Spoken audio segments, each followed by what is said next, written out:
In this lecture, we will discuss doubts from Model Question Paper Set 4 by Sambhav. First, question number 6. The position of object in front of concave mirror. तर पहा, this is concave mirror. This is principal axis. This is pole. इथे असेल focus.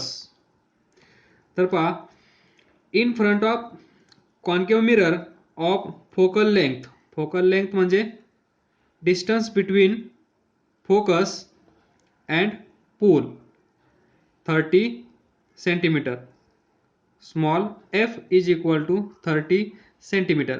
तर पहा, जर या साईडला असेल तर आपण पॉझिटिव्ह कन्सिडर करतो, या साईडला असेल तर निगेटिव्ह कन्सिडर करतो, या साईडला असेल तर पॉझिटिव्ह कन्सिडर करतो आणि या डाऊनवर्ड डायरेक्शनमध्ये असेल तर निगेटिव्ह कन्सिडर करतो. Sign conventions. तर फोकल लेंथ कॉन्केव्ह मिररची कशी असते? निगेटिव्ह. कारण फोकस कुठे आहे? टुवर्ड्स लेफ्ट साईड म्हणजे निगेटिव्ह एक्स ॲक्सिस. तर एफ इज इक्वल टू असेल -30 सेंटीमीटर फोकल लेंथ. आणि लक्षात ठेवा, focal length of concave mirror is always negative. असंच लक्षात ठेवा. Producing real image. आता रिअल इमेज म्हटल्यानंतर पहा, रिअल इमेज हा जो कॉन्केव्ह मिरर आहे, हा कॉन्केव्ह मिरर दोन प्रकारच्या इमेजेस बनवतो. एक व्हर्च्युअल, दुसरी रिअल. व्हर्च्युअल म्हणजे आभासी. ती कुठे असते? बिहाइंड दिस कॉन्केव्ह मिरर म्हणजे इथे. रिअल इमेज कुठे असते? रिअल इमेज आपल्याला केव्हा भेटते? जेव्हा दोन लाईट रेज डायरेक्टली मीट करतात तेव्हा. आणि ती कॉन्केव्ह मिररमध्ये या साईडला भेटते. म्हणजे हा जो मिरर आहे, मिररच्या लेफ्ट साईडला जी इमेज भेटते ती रिअल असते. या मिररच्या राईट साईडला जी इमेज भेटते ती व्हर्च्युअल असते. कुठे? कॉन्केव्ह मिरर मध्ये. एवढं लक्षात ठेवा.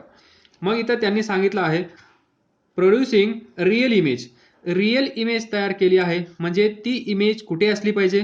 लेफ्ट साईडला. या मिररच्या लेफ्ट साईडला ती असली पाहिजे. लेफ्ट साईडला असली पाहिजे याचा अर्थ काय? लेफ्ट साईड म्हणजे negative. Real image 5 times the size of object. म्हणजे जर हा ऑब्जेक्ट असेल तर 5 टाइम्स म्हणजे एवढा. डोकं पण मोठं असेल ना, 5 टाइम्स. तर 5 टाइम्स लार्जर रिअल इमेज. आलं लक्षात?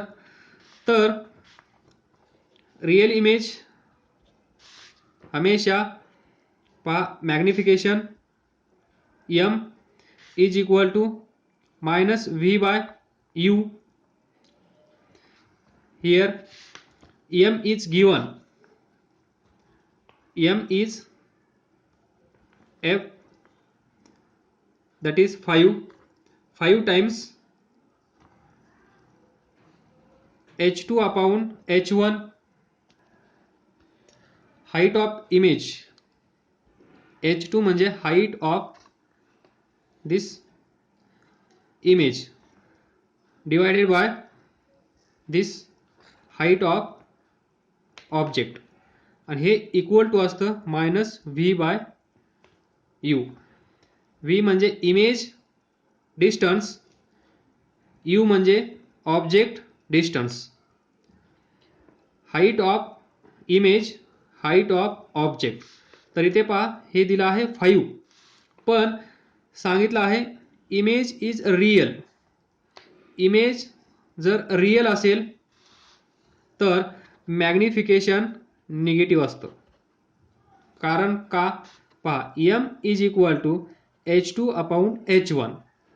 तर इमेज रिअल आहे आणि रिअल इमेज कशी असते? रिअल इमेज हमेशा इनव्हर्टेड असते. इनव्हर्टेड म्हणजे ऑब्जेक्ट असा असेल, दिस इज ऑब्जेक्ट, इमेज असे असेल. तर पहा याला आपण म्हणतो H1, याला आपण म्हणतो H2. तर इथे पहा H2 कसा आहे निगेटिव्ह, म्हणजेच -H2 डिवायडेड बाय H1.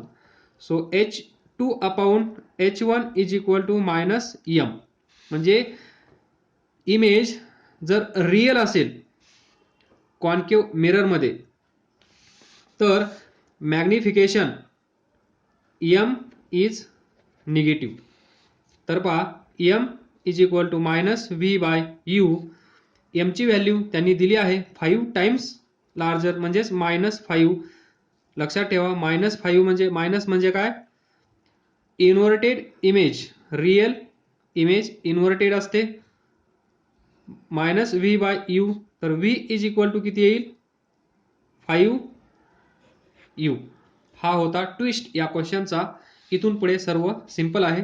तुम्हाला माहित आहे mirror formula 1/v plus 1/u is equal to 1/f 1/v. v ची व्हॅल्यू किती आहे 5u plus u is equal to f.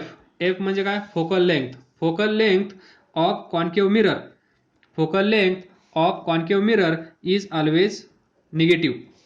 हे डिस्टन्स दिलं आहे त्यांनी 30. हे 30 आपल्याला घ्यावं लागेल -30. विसरू नका, निगेटिव्ह साईन या टॉपिकमध्ये खूप महत्त्वाचं आहे.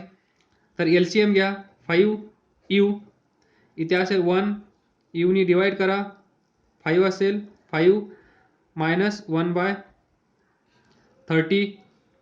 तर पहा 6 इंटू हा 30, हा -5u इकडे जाईल, हे किती येईल 5 6 जा 30.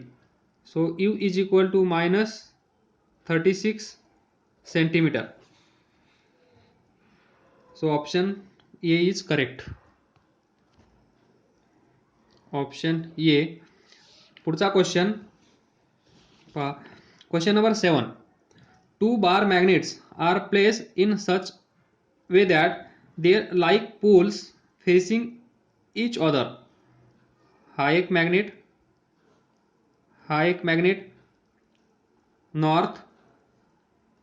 North facing each other at a certain distance.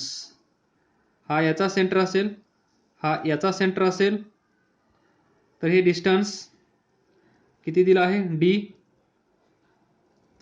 Central distance, centre to centre distance या दोन मॅग्नेटचं. And their axes coincides. ही ॲक्सिस असेल या मॅग्नेटची, नंतर ही ॲक्सिस असेल या मॅग्नेटची. तर दोन ॲक्सिस एकमेकांना काय होत आहेत, coincide. The force between them is inversely proportional to force. हमेशा लक्षात ठेवा या दोघांमधलं डिस्टन्स d असेल तर d⁴. Question number 7. हे दोन असे फॉर्म्युले आहेत, ते तुम्हाला फॉर्म्युले सांगतो. पण मॅग्नेटमध्ये फोर्स आपल्याला माहित आहे, ही एक बॉडी असेल, ही एक बॉडी असेल, तर आपल्याला माहित आहे G m1 m2 upon r², force of attraction. मॅग्नेटच्या बाबतीत याचा स्क्वेअर होतो आणि d⁴. डिस्टन्स जर r असेल तर r. लक्षात ठेवा. म्हणजेच इथे जो तो मला फॉर्म्युला माहित आहे ते r² असेल, मॅग्नेटमध्ये r⁴ असेल. सिमिलरिटीसाठी हे दाखवलं आहे. देन ते फॉर्म्युले पहा. जर हा मॅग्नेट असेल, याचं मॅग्नेटिक मोमेंट m1 असेल, याचं मॅग्नेटिक मोमेंट m2 असेल, हा सेंटर असेल याचा, हा सेंटर असेल याचा. तर या दोघांमधलं डिस्टन्स r असेल, तिथे मी d घेतला आहे, आता इथे r घेतो. तर पहा force of attraction between these north south. तर पहा तो फोर्स असतो μ0 upon 4π into 6 magnetic moment m1 magnetic moment M2, M1 M2 divided by या सेंटरमधलं डिस्टन्स त्याची पॉवर 4. ही एक केस झाली. दुसरी केस पहा. व्हर्टिकल हा एक मॅग्नेट, हा सेंटर, हे सेंट्रल डिस्टन्स R. तर इथे पहा F is equal to mu not upon 4 pi. अशा जर सिच्युएशन अशी असेल मॅग्नेटची, दोघी व्हर्टिकल असतील, तर या दोघांची ॲक्सिस पहा. ही ॲक्सिस कशी आहे एकमेकांना parallel. Axis of this magnet is parallel to each other. तर या केसमध्ये फोर्स किती असतो? म्यू नॉट अपॉन 4 पाय इनटू, इथे 6 आहे त्याचा हाफ करा, 3 M1 M2 divided by R raise to 4. तर पहा mu not upon 4 pi M1 M2 upon डिस्टन्सची power 4, M1 into M2 divided by डिस्टन्सची पॉवर 4. इथे 3 असेल, इथे 6 असेल. पुढचा question. Question number 8. Two forces of magnitude 6 newton and 8 newton simultaneously acting on particle, their resultant has magnitude. तर पहा हा क्वेश्चन एकदम इझी आहे.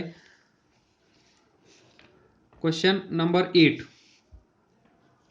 ही बॉडी आहे, या बॉडीवर 8 न्यूटन आणि दुसरा एक फोर्स 6 न्यूटन असे ॲक्ट होत आहेत.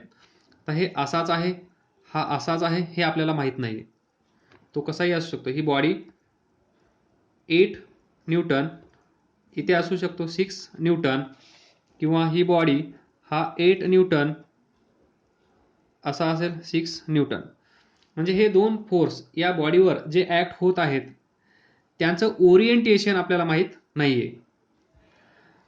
म्हणून याचा आन्सर आपण स्पेसिफिक फाइंड करू शकत नाहीये, पण अंदाजे याचा आन्सर आपण सांगू शकतो. तर पहा त्या दोन केस असतील. एकतर आपण याच्यावर जो रिझल्टंट फोर्स ॲक्ट होत असेल तो आपण F मॅक्स म्हणू शकतो, मॅक्सिमम फोर्स. त्यानंतर F मीन हा पण फाइंड करू शकतो. तर F मॅक्स किती असेल? F मॅक्स किती असेल? 8 प्लस 6 14 न्यूटन या बॉडीवर फोर्स ॲक्ट होऊ शकतो मॅक्सिमम. 15 न्यूटन फोर्स या बॉडीवर ॲक्ट होऊ शकणार नाही, एक्झर्ट होऊ शकणार नाही, कारण एकाच मॅग्निट्यूड 8 न्यूटन आहे, दुसऱ्याच मॅग्निट्यूड 6 न्यूटन आहे. तर दोघांची ॲडिशन किती येईल? 14. आणि हा असेल maximum force exerted applied on this body. तर आपण सिमिलरली फाइंड करू शकतो F मीन किती असेल? डिफरन्स 8 मायनस 6 किती असेल? 2 न्यूटन. म्हणजे मिनिमम फोर्स या बॉडीवर जो ॲक्ट होत आहे तो असेल 2 न्यूटन. याच्यापेक्षा कमी फोर्स या बॉडीवर ॲक्ट होऊ शकणार नाही जर हे दोन फोर्स तिथे अवेलेबल असतील तर. म्हणजेच मिनिमम फोर्स 8 मायनस 6. तर पहा म्हणजे आपल्याला रेंज भेटली. रेंज मिनिमम F मिनिमम किती आहे? 2. त्याच्यानंतर F मॅक्स 14. म्हणजे 2 आणि 14. 15 नॉट अलाउड, 1 नॉट अलाउड. 3 4 5 6 7 8 9 10 11 12 13 आणि 14 एवढे फोर्स या बॉडीवर ॲक्ट होऊ शकतात. 3 असू शकतो, 4 असू शकतो, 9 असू शकतो, 12 असू शकतो, 13 असू शकतो, 14 असू शकतो, 2 असू शकतो, पण 1 नॉट अलाउड बिलो, कारण मिनिमम फोर्स 2 आहे, मॅक्सिमम 14 आहे.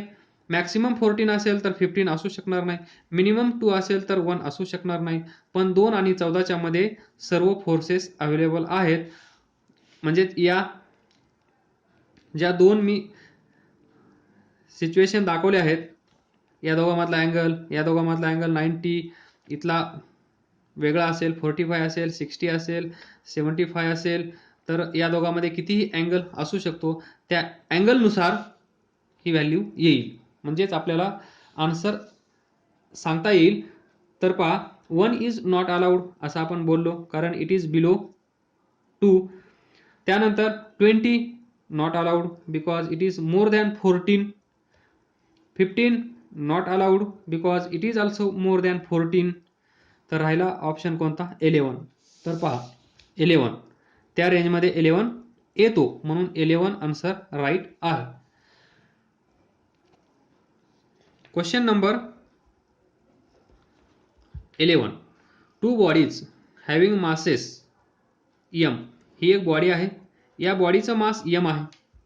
दुसरी एक बॉडी आहे, या बॉडीचं मास 4m आहे. Are place at distance. या दोघांमधलं डिस्टन्स इथं दिलं नाही, तर आपण कन्सिडर करू हे डिस्टन्स किती घेऊया? r.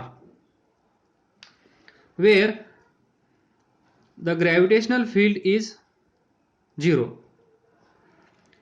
Two bodies having masses m and 4m are placed at a distance where gravitational field is 0.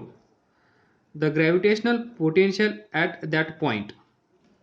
हे तुम्हाला माहित आहे, ही एक बॉडी असेल, ही एक बॉडी असेल, तर या line joining these two bodies याच्यावर एक पॉईंट असतो, त्या पॉईंटला फोर्स किती असतो? 0.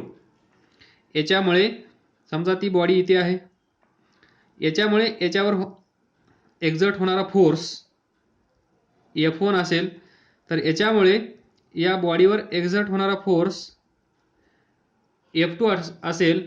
तर एक पोझिशन अशी असते, त्या पोझिशनला नेट रिझल्टंट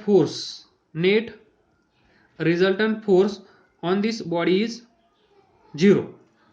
हा पॉईंट तुम्हाला माहीत असेल, तर याच्यावरच हा क्वेश्चन आहे. तर इथे ती बॉडी आहे या दोघांच्या मध्ये, त्याच्यावर नेट रिझल्टंट फोर्स 0 आहे. हे यांनी सांगितलं नाही, पण त्यांनी असं सांगितलं आहे where the gravitational field is 0. तर पहा force due to gravitational field किती असतो? m e f बार m e बार. जर तिथे कोणतं फील्ड आहे? ग्रॅव्हिटेशनल फील्ड दिस E असेल, तर इथे जर आपण एक पार्टिकल ठेवला, तर याच्यावर या फील्डमुळे किती फोर्स ॲक्ट होतो? m e बार एवढा. आलं लक्षात? हे फील्ड आहे ग्रॅव्हिटेशनल फील्ड. या फील्डमध्ये जर आपण एक ऑब्जेक्ट ठेवला, तर त्या ऑब्जेक्टवर या फील्डमुळे किती फोर्स ॲक्ट होत असतो? तो फोर्स असतो F is equal to m e bar. आणि हेच close to Earth, very close to Earth, त्यालाच आपण काय म्हणतो? F is equal to mg. E म्हणजेच field, that is g, very close to Earth. Standard हे आहे F bar is equal to m e bar. तर त्यांनी सांगितलं आहे त्या पॉईंटला ग्रॅव्हिटेशनल फील्ड 0 आहे, तर F is equal to m into e 0, तर फोर्स 0. म्हणजे या पॉईंटला फोर्स नेट 0 आहे. हे आपल्याला कुठून कळलं? इथून. Gravitational field is 0. तर फाइंड करायचं आहे the gravitational potential at that point. तर या पॉईंटला gravitational potential V is equal to question mark. तर आपल्याला माहित आहे कुठल्याही बॉडीमुळे कुठल्याही पॉईंटला जर आपल्याला पोटेन्शियल फाइंड करायचं असेल, तर कसं फाइंड करतो आपण? -g m divided by this distance r -g m. This is potential. हे तुम्हाला माहित आहे, तुम्हाला हे फाइंड करायचे -g m upon r, gravitational potential at that point. तर पोटेन्शियल या पॉईंटला फाइंड करण्यासाठी तुम्हाला हे डिस्टन्स माहीत असणं गरजेचं आहे. जर याच्यामुळे पोटेन्शियल फाइंड करायचं असेल तर, नंतर या 4m मुळे इथलं पोटेन्शियल फाइंड करायचं असेल तर तुम्हाला हे डिस्टन्स माहित असणं गरजेचं आहे. तर पहा, कन्सेप्ट पहा, ही बॉडी असेल, हे डिस्टन्स r असेल, तर इथे पोटेन्शियल किती असेल, v इज इक्वल टू याचं मास m, तर मायनस g, हे मास m, हे distance r. This is potential at any point. समजा याची रेडियस r असेल आणि हे डिस्टन्स r आहे, तर इथे लिहा r, this r is greater than r. त्याच वेळेस तुम्ही हा फॉर्म्युला यूज करू शकता. आणि हे डिस्टन्स कमी कमी कमी कमी करत जा. एक वेळ अशी येईल, हा पॉइंट या सरफेसवर असेल इथे, त्यावेळेस this r and this r काय असेल, r is equal to r. त्यावेळेस पण तुम्ही हाच फॉर्म्युला यूज करू शकता, मायनस gm अपॉन r. तर इथे लिहा r is equal to r.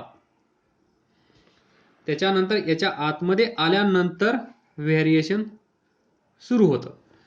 तर तिकडे नको जायला, आपण क्वेश्चनकडे या. इथे पहा, म्हणजे आपल्याला काय पाहिजे, दिस distance.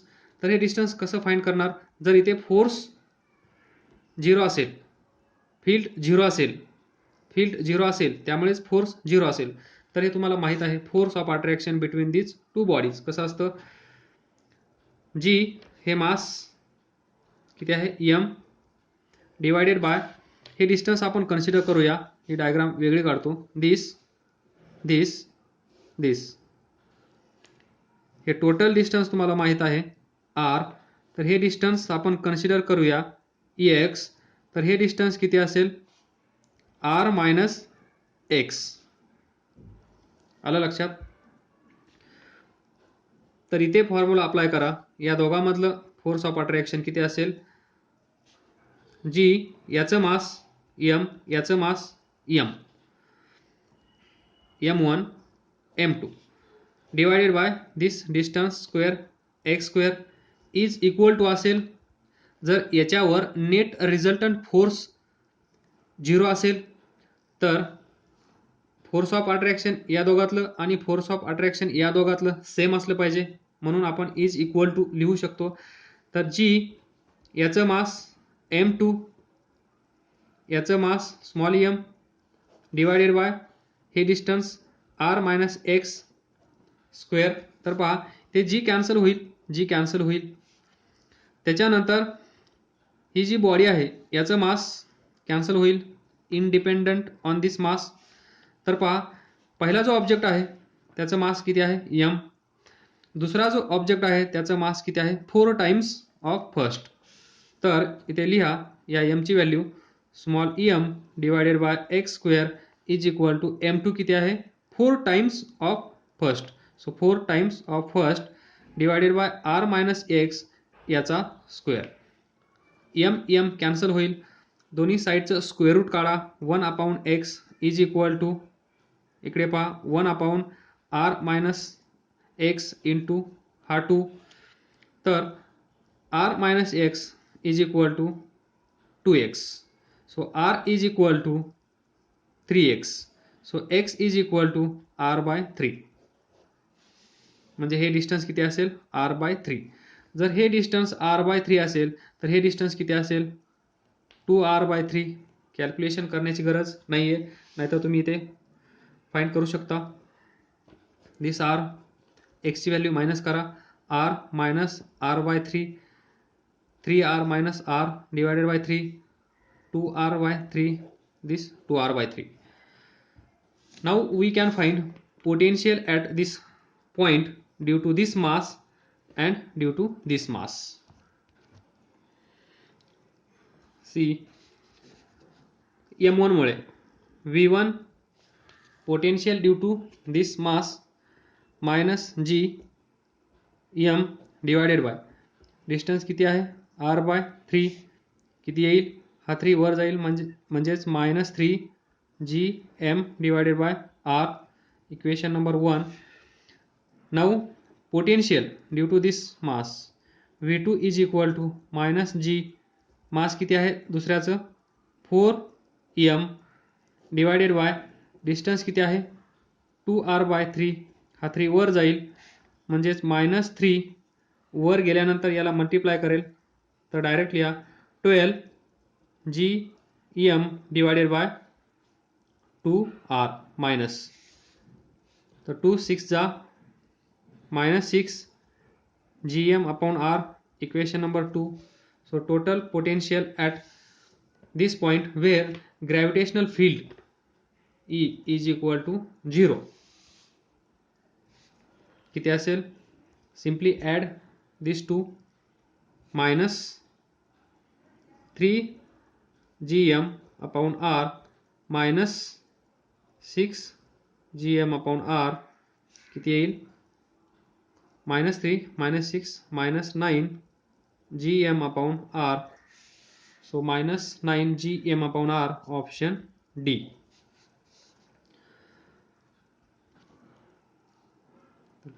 V is equal to V1 plus V2 असं करा,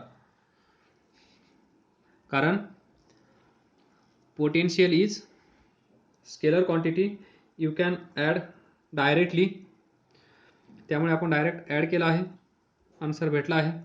अजून काय डाऊट असतील तर सेंड करा. अभ्यास करत राहा, पुढे जात राहा.